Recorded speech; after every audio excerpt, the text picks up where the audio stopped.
Yohanes Yupriner Pangemanan.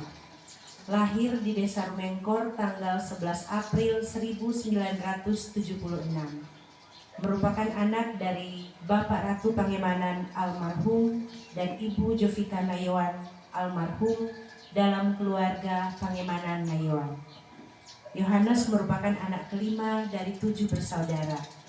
Yang tertua Angel, Yosef almarhum, Elia Jeffrey almarhum, Refli, Yohanes, Susan, dan Immanuel almarhum. Dari 7 bersaudara, kami tersisa 4 orang. Dan hanya Yanes yang belum menikah, tapi kasih sayangnya terhadap kami kakak beradik, bahkan sampai pada ponakan dan cucu-cucunya sangat luar biasa dan tidak akan pernah terbalaskan. Pendidikan yang ditempuh beliau, SD Katolik Santa Monica Langowan, SMP Negeri 1 Langowan, SMEA Negeri 1 Langowan.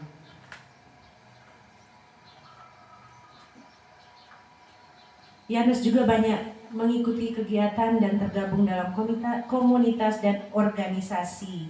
Yohanes merupakan pribadi yang mengutamakan pelayanan dalam hidupnya dan di dalam gereja. Yanes bergabung dan sangat aktif dalam berbagai kegiatan OMK, merupakan anggota paduan suara Rex Pacis Choir yang sering bersama melayani dan mengikuti berbagai kompetisi untuk mewakili gereja paroki Raja Damai, kaum Bapak Katolik, dan meskipun beliau belum menjadi bapak-bapak, tapi sesuai umurnya dia sudah bisa. Dia bahkan pernah bersama bapak-bapak mewakili KBK Paroki Raja Damai dalam berbagai kegiatan dan pernah memenangkan lomba menyanyikan Mazmur Sekevikepan Manado dan mendapatkan juara kedua.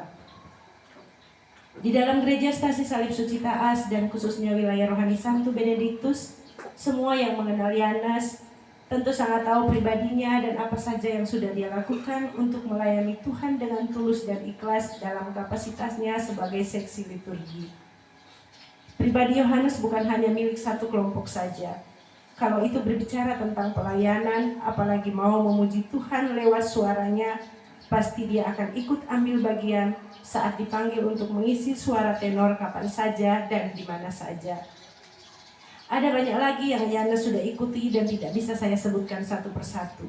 Tapi intinya Yanes selalu bilang, kalau mau melayani Tuhan dan sudah menerima tanggung jawab, bikinlah semua itu sungguh-sungguh, jangan terlalu banyak komentar.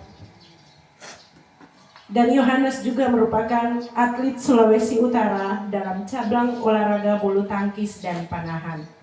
Yanes pernah mengikuti Pekan Olahraga Nasional PON Paralimpik di Bandung tahun 2016, cabang olahraga bulu tangkis dan meraih peringkat keempat.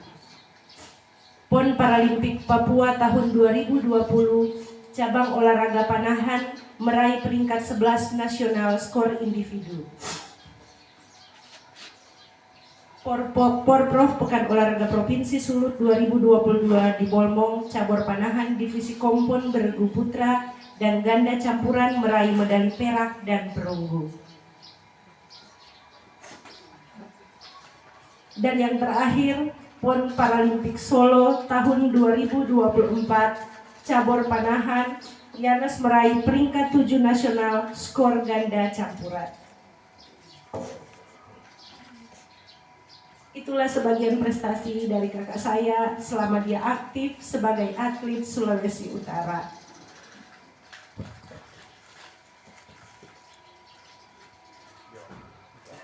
Semua latihan rutin dan kejuaraan yang harus dia ikuti terpaksa harus terhenti karena dia merasa kondisi fisiknya kurang baik. Kendati demikian, Yohanes tidak pernah putus asa dan selalu bersemangat saat ada pelatih dan teman-temannya yang mungkin menelpon atau datang secara langsung menemuinya di rumah ini. Keinginannya untuk mengharumkan nama Sulawesi Utara selalu ada, bahkan sampai dia mengetahui sakit yang menyebabkan dia mengalami hal yang membuatnya tidak bisa berjalan untuk sementara. Kakak saya ini adalah orang yang sebenarnya adalah orang yang sangat menjaga kesehatan dan kebersihan dirinya. Jadi bisa dibilang dia itu jarang sakit kecuali batuk, pilek seperti itu. Dan untuk pertama kalinya dia sakit dan harus mendapat perawatan di rumah sakit pada pertengahan bulan Maret 2025 karena nyeri hebat pada bagian perut, pinggang, tulang belakang, dan menjalar sampai ke kakinya. Kami membawanya ke rumah sakit Walter Mangensidi. Setelah 3 hari dirujuk ke rumah sakit Prof. Kando Malalayang untuk pemeriksaan lanjut pada bagian saraf tulang belakangnya karena didiagnosa saraf terjepit. Sekitar 5 hari dirawat di rumah sakit Prof. Kando, Yana sudah bisa pulang tapi harus menjalani rehab medik. Jadi setiap hari Selasa, Kamis, dan Sabtu, saya dan kakak saya Refli selalu mengantar rutin beliau untuk mengikuti terapi sambil menunggu MRI yang dijadwalkan bulan April dan hasilnya keluar pada bulan Juni. Kondisi Yohanes baik-baik saja keluar dari rumah sakit walaupun harus dibantu dengan kursi roda untuk aktivitasnya. Dan setelah hasil MRI dan pemeriksaan lainnya keluar, ternyata Yohanes tidak mengalami saraf terjepit. Sakit yang dirasakan diakibatkan karena ada kerusakan saraf dan ruas tulang belakang, juga ada massa yang berkembang di bagian tubuhnya. Terapi dan pengobatan terus berjalan, dan Yanes yakin dia pasti sembuh. Namun pada hari Selasa tanggal 8 Juli, kondisi Yanes tiba-tiba drop, padahal sampai pada tengah malam, dia baik-baik saja seperti biasanya.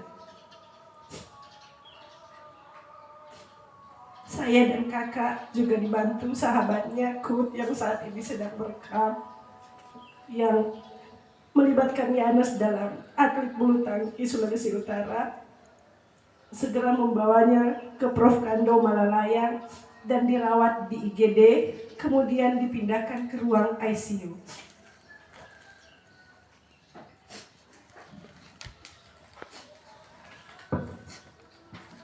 4 hari lamanya Yanes dirawat, dan pada hari Sabtu tanggal 12 Juli 2025 pukul 05.56 waktu Indonesia Tengah, Yanes menghembuskan nafas terakhirnya.